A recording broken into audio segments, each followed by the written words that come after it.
Today, I am proud to affirm that our economic reforms are working. I know road. It has been officially 2 years since President Tinubu assumed office. Let's review his performance so far and see if he actually knows road as he claims. As of May 2023, a dollar exchanged for 462 naira. Currently, a dollar exchanges for 1,600 naira. PMS was sold at 195 naira per liter. Currently, PMS is being sold at 1,200 naira per liter. Nigerians bought electricity at 72 naira per kilowatt hour. Currently, Band A customers buy electricity at 209 naira. A bag of rice used to sell for about 35,000 naira.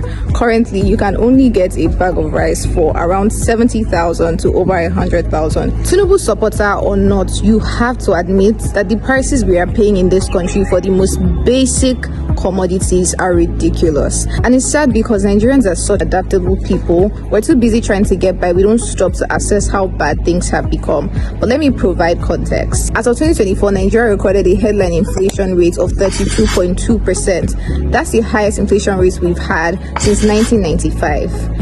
As in, the Nigerian economy has not been this bad in the last 30 years. Let that sink in. For added context, neighboring African countries, Kenya and Ghana, recorded headline inflation rates of 4% and 20% respectively in the same year.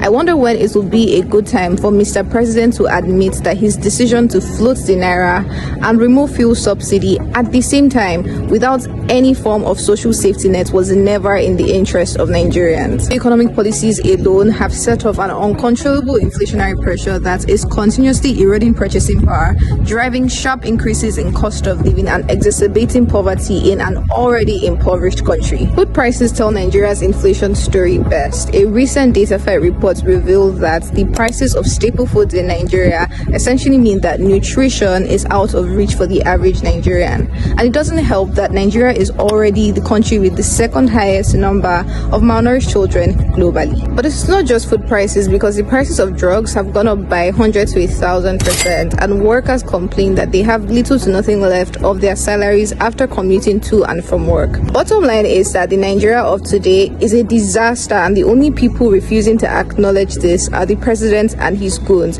And you know, that should even scare you more than the actual issues of this country, because if you are refusing to see the problems, then you're definitely not thinking about how to fix them. It is not lost on me that following incidents like the COVID-19 pandemic, the war in Ukraine, and extreme climate change, many countries are struggling with the global inflation. But you see, the difference is that while other countries are mobilizing national resources to contain the situation, the Tinubu administration is leveraging the global inflation to widen the gap between the rich and the poor in Nigeria.